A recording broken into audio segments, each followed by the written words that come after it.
بسم الله الرحمن الرحيم. بسم الله الرحمن الرحيم. الحمد لله رب العالمين والعاقبة للمتقين والصلاة والسلام على أشرف الأنبياء والمرسلين وعلى آله وأصحابه وأتباعه أجمعين أما بعد. عزیز طلب، آج کتاب الہدایہ جز 40 کا سبق نمبر 63 ہے، اور اس سبق میں ہم 3 اجناس بیان کریں گے۔ جنس نمبر 1 بیوع فیہا تعلیق بالخطر، اور جنس نمبر 2 بیع النابت بنفسہ و اجارتہ، یعنی ایسا گھاس کہ جو خود بخود اگتا ہے اس کی بے کرنا اور اجارے کرنے کا کیا حکم ہے۔ اور جنس نمبر 3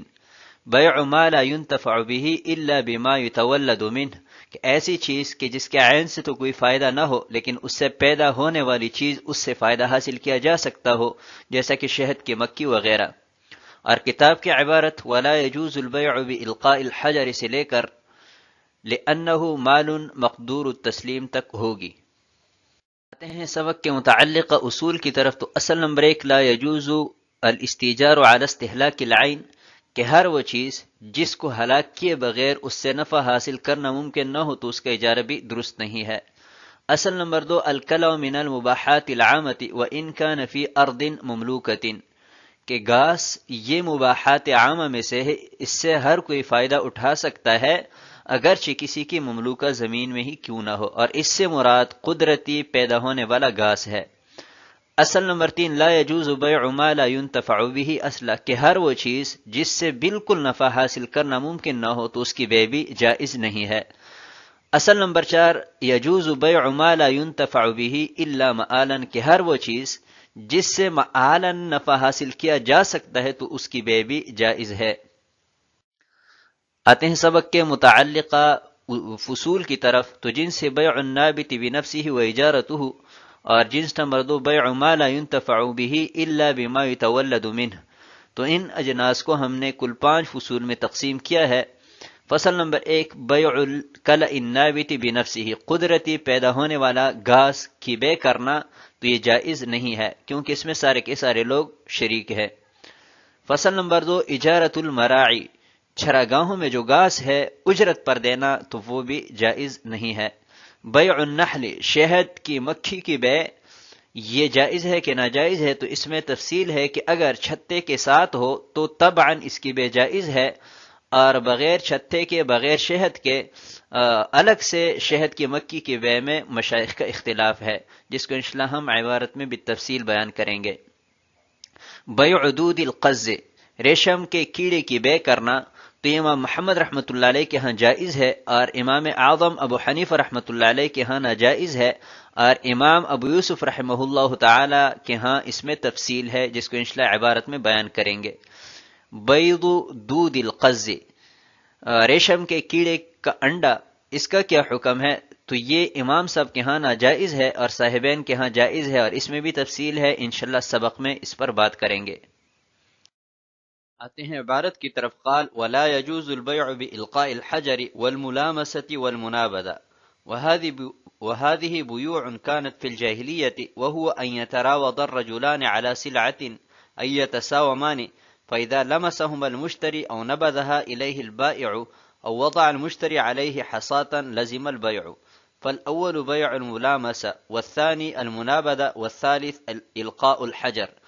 وقد نهى النبي عليه الصلاة والسلام عن بيع الملامسة والمنابذة ولأن فيه تعليقا بالخطر۔ پتھر ڈالنے، مبی کو چھونے اور ایک دوسرے کی طرف پھینکنے کی بے جائز نہیں ہے، اور یہ زمانے جاہلیت میں ایسی بیعات رائج تھیں جن کی صورت یہ تھی کہ 2 آدمیوں کے مابین بہاؤ تاؤ چل رہا ہو، پس جب مشتری نے مبی کو چھوا یا بائیں مشتری کی طرف مبی پھینکے یا مشتری سامان پر کنکری رکھ دے تو بے لازم ہوئی۔ پہلی کا نام ملامسہ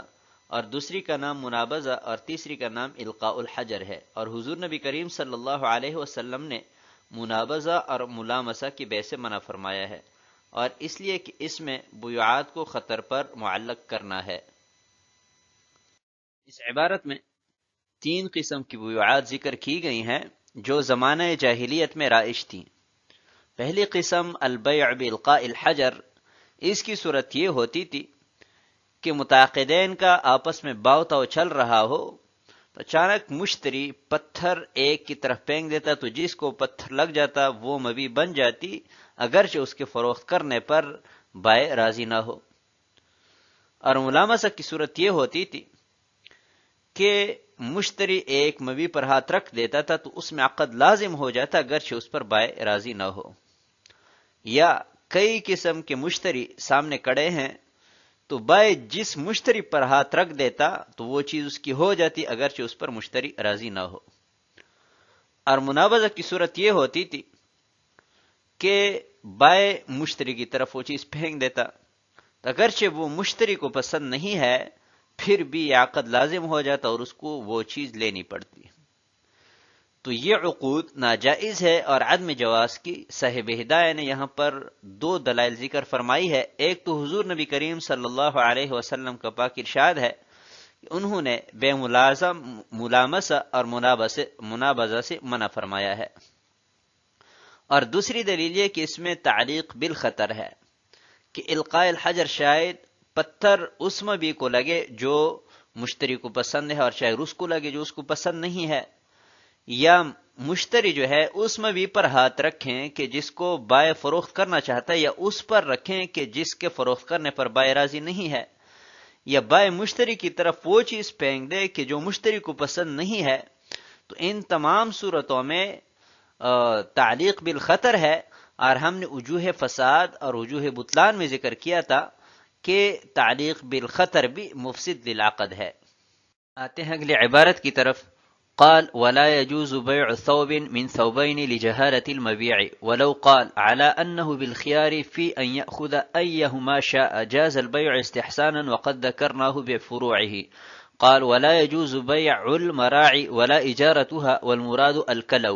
أما البيع فلأنه ورد على ما لا يملكه لاشتراك الناس فيه بالحديث، وأما الإجارة فلأنها عقدت على استهلاك عين مباحة، ولو عقدت على استهلاك عين مملوكة بأن استأجر بقرة ليشرب لبنها لا يجوز فهذا أولى۔ اور دو کپڑوں میں سے ایک کپڑا فروخت کرنا جائز نہیں ہے مبی کے مجہول ہونے کی وجہ سے، اور اگر کہا کہ اس کو خیار حاصل ہے کہ ان دونوں میں سے جو پسند ہو وہ لے لیں تو بے استحساناً جائز ہے، اور اس کو ہم اپنی تمام فروعات سمیت ذکر کر چکے ہیں۔ اور چراگاہوں کی بے جائز نہیں ہے اور نہ ہی اجرت پر دینا، اور مراد اس کی گھاس ہے۔ جہاں تک بے کی بات ہے تو اس لیے کہ وہ غیر مملوک چیز پر وارد ہوئی ہے لوگوں کے مشترک ہونے کی وجہ سے اس میں حدیث کی بنا پر، اور جہاں تک اجارے کی بات ہے تو اس لیے کہ وہ عین مباحہ کے ہلاک ہونے پر وارد کی گئی ہے، اور اگر وہ عین مملوکہ کے ہلاک ہونے پر وارد کی جائے، مثلا ایک گائے اجرت پر لی تاکہ اس کا دودھ پئیں تو یہ جائز نہیں ہے، تو یہ تو بطریقہ اولا جائز نہیں ہے۔ اس عبارت میں دو مسئلے بیان کیے گئے ہیں، ایک مبیع مجہول کے متعلق ہے اور دوسرا بے مراعی کے متعلق ہے۔ تو پہلا مسئلہ یہ ہے کہ ایک شخص نے دو کپڑوں میں سے ایک فروخت کیا ہے بلا تعین، تو وجوہ فساد میں ہم نے پڑھا تھا کہ اگر ثمن مبی یا اجل مجہول ہو تو اس صورت میں بے فاسد ہوتی ہے۔ تو یہاں پر چونکہ مبی مجہول ہے کہ دو کپڑوں میں سے کون سا کپڑا ہے، تو اس وجہ سے یہ بے جائز نہیں ہوگی۔ اور اگر یہ کہا کہ مشتری کو خیار حاصل ہے کہ ان دونوں میں سے جو اس کو پسند ہو وہ لے لیں، تو یہ خیار تعین ہے۔ خیار تعین ضرورت کی بنا پر جائز ہے، جس کو ہم سابقہ دروس میں بالتفصیل بیان کر چکے ہیں۔ دوسرا مسئلہ چراگاہوں کی بے اور اجارے کے متعلق ہے، اور صاحب ہدایہ فرماتے ہیں کہ یہاں پر چراگاہوں سے مراد گھاس ہے، کیونکہ اگر مراعی کو ہم اپنے حقیقی معنی پر محمول کریں گے تو اس کا مطلب یہ ہوگا کہ زمین نہ تو فروخت کی جا سکتی ہے اور نہ ہی اجارے پر دی جا سکتی ہے، اور اس بات کا بطلان بالکل واضح اور بدیہی ہے۔ گھاس کی بے جائز نہیں ہے، اس کی وجہ کیا ہے؟ صاحب ہدایہ فرماتے ہیں کہ یہ غیر مملوک چیز کی بے ہے، کیونکہ گھاس میں سارے کے سارے لوگ شریک ہے، جیسا کہ ابن ماجہ کی روایت میں ابن عباس رضی اللہ تعالیٰ عنہ سے مروی ہے کہ حضور نبی کریم صلی اللہ علیہ وسلم نے فرمایا کہ المسلمون شرکاء فی الثلاث الماء والکلأ والنار، کہ تین چیزوں میں مسلمان شریک ہے، پانی میں، گھاس میں اور آگ میں۔ تو ابھی اگر بائع گھاس فروخت کرے گا تو ایک غیر مملوک چیز فروخت کرے گا، جو کہ ناجائز ہے۔ اور اجارہ کیوں ناجائز ہے؟ اس کی وجہ صاحب ہدایہ نے یہ بیان فرمائی ہے کہ اجارہ کے لیے ضروری ہے کہ جو چیز اجرت پر دی جا رہی ہے تو عین باقی رہیں اور اس سے مستاجر نفع حاصل کرتا رہیں۔ مثلا گاڑی ہے، اجرت پر لی، تو ابھی گاڑی تو باقی رہتی ہے لیکن اس سے نفع اٹھایا جاتا ہے، اس کے ذریعے سفر کیا جاتا ہے۔ تو ایسے ہی یہاں پر ضروری ہے کہ عین باقی رہیں اور نفع اٹھایا جاتا رہیں، اور گاس اس کے برخلاف ہے۔ وَأَمَّا الْإِجَارَةُ، یہاں سے صاحب ہدایہ اجارۃ المراعی کے عدم جواز کی وجہ بیان فرما رہے ہیں۔ تو اس کو سمجھنے سے پہلے آپ یہ سمجھیں کہ ہر وہ عین جس کو ہلاک کیے بغیر اس سے نفع حاصل کرنا ممکن نہ ہو تو اس کو آگے اجرت پر دینا بھی جائز نہیں ہے۔ تو یہاں پر گاس چونکہ اس سے نفع حاصل کرنا بغیر اس کے عین کو ہلاک کیے ممکن نہیں ہے، لہذا اجارے پر دینا جائز نہیں ہے۔ اور اگر کسی کی کوئی اپنی مملوکہ چیز ہو اور اس سے نفع حاصل کرنا بغیر استہلاک کے ممکن نہ ہو تو اس کو اجارے پر دینا جائز نہیں ہے۔ تو جب مملوکہ کا یہ حکم ہے تو گاس تو غیر مملوکہ، اس میں سارے کے سارے لوگ شریک ہیں، تو اس کو اجارے پر دینا بطریقہ اولا ناجائز ہوگا۔ عین مملوکہ، ایسی عین مملوکہ کہ جس کو ہلاک کیے بغیر اس سے نفع حاصل کرنا ممکن نہ ہو، اس کی ایک مثال دی ہے کہ ایک شخص نے گائے اجرت پر لی تاکہ اس کا دودھ پیے، تو دودھ سے نفع حاصل کرنا اس کے عین کو استہلاک کیے بغیر یہ ممکن نہیں ہے، لہذا یہ معاملہ ناجائز ہے۔ اگلی عبارت کی طرف، قال ولا يجوز بيع النحل إلا مع الكوارات، وهذا عند أبي حنيفة وأبي يوسف رحمهم الله تعالى، وقال محمد رحمه الله تعالى يجوز إذا كان محرزا، وهو قول الشافعي رحمه الله تعالى،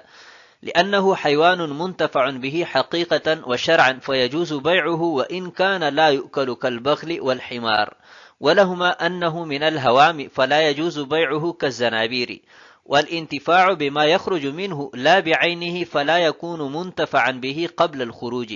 حتى لو باع كفارة فيها عسل بما فيها من النحل يجوز تبعا له، كذا ذكره الكرخي رحمه الله تعالى۔ امام ابو یوسف اور امام اعظم ابو حنیفہ رحمۃ اللہ علیہ کے یہاں شہد کی مکھی کی بے جائز نہیں ہے مگر چھتوں کے ساتھ، اور امام محمد رحمۃ اللہ علیہ فرماتے ہیں کہ جب محرز ہو تو اس کی بے جائز ہے، اور یہی امام شافعی رحمۃ اللہ علیہ کا قول ہے، اس لیے کہ ایک ایسا حیوان ہے کہ جس سے حقیقتاً اور شرعاً نفع حاصل کیا جاتا ہے، لہٰذا اس کی بے جائز ہوگی اگرچہ یہ معقول نہیں ہے خچر اور گدھے کی طرح۔ اور شیخین کی دلیل یہ ہے کہ یہ کیڑے مکوڑوں کی قبیل میں سے ہے، لہٰذا اس کی بے جائز نہیں ہوگی بیڑوں کی طرح، اور نفع اس کے پیٹ سے نکلنے والے شہد سے حاصل کیا جاتا ہے نہ کہ اس کے عین سے، لہذا شہد کے نکلنے سے پہلے وہ قابل انتفاع نہیں ہوگا، یہاں تک کہ اگر کسی نے شہد کا چھتا فروخت کیا بس بشمول مکھیوں کے تو اس کی بے طبعاً جائز ہوگی۔ اسی طرح امام کرخی رحمۃ اللہ علیہ نے ذکر فرمایا ہے۔ اس عبارت میں شہد کی مکھی کے بے کے متعلق تفصیل ہے،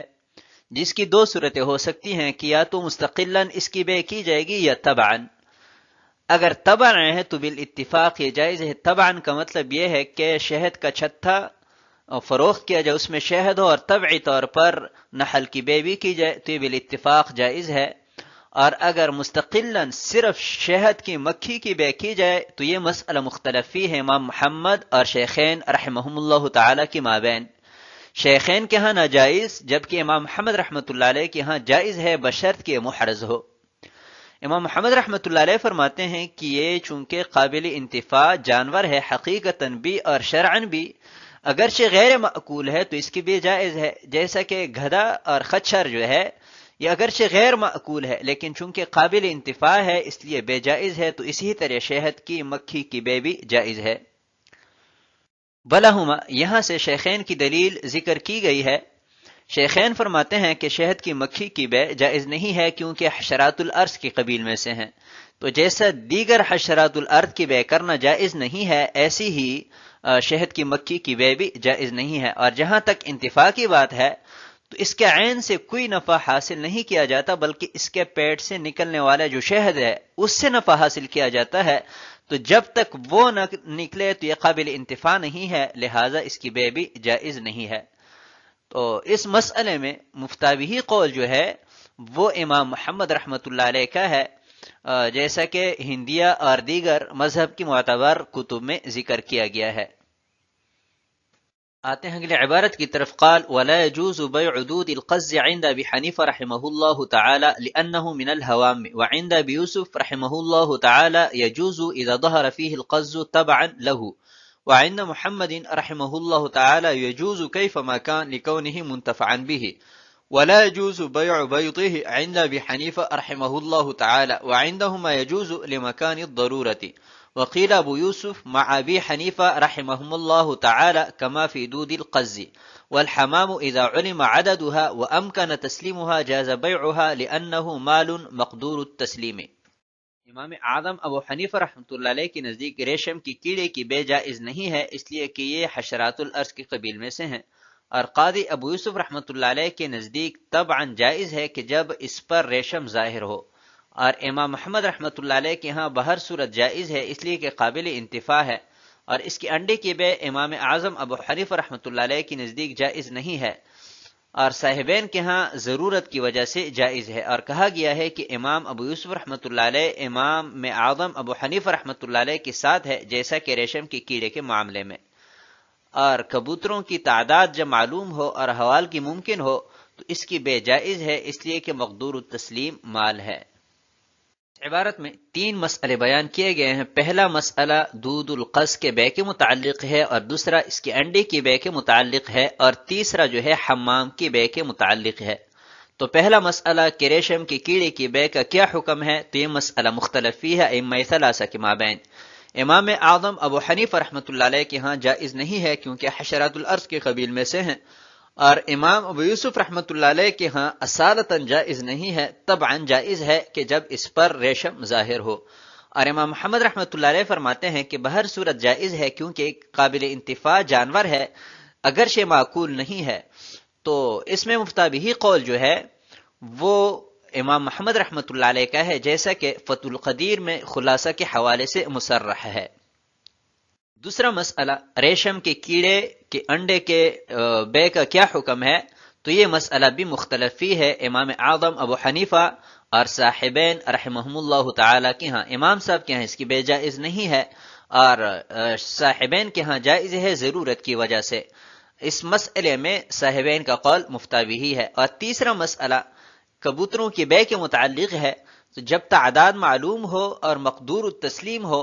تو یہ جائز ہے، اس کے فروخت کرنے میں کوئی حرج نہیں ہے، کیونکہ ایک ایسا مال ہے کہ جو مقدور التسلیم ہے، اس کے حوالگی پر باقادر ہے۔ تو آج کے سبق کو ہم اسی پر ختم کرتے ہیں۔ والسلام علیکم ورحمۃ اللہ وبرکاتہ۔